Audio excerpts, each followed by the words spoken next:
Okay, now I want to show you what happens when I multiply L by U. This is the original matrix. This is the L matrix. Now the upper matrix, the U matrix, is the matrix after we eliminated everything below the lower triangle. So that was this one. I'm not going to scroll up because I have it right here. Array.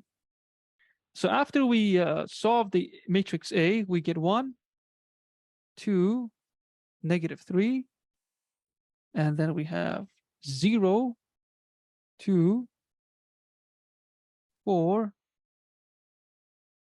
and then 0, 0, and this would be 7. Okay. The idea is this: if I multiply these two matrices together, I should get back the original matrix.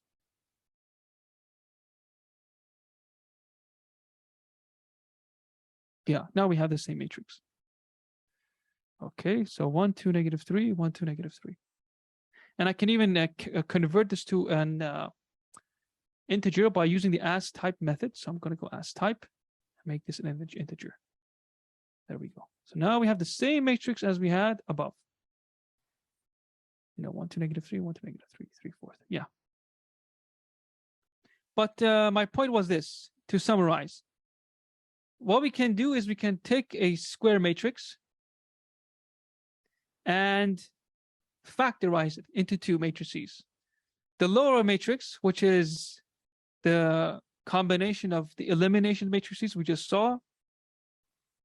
And then once you eliminate, you get to the upper triangle matrix.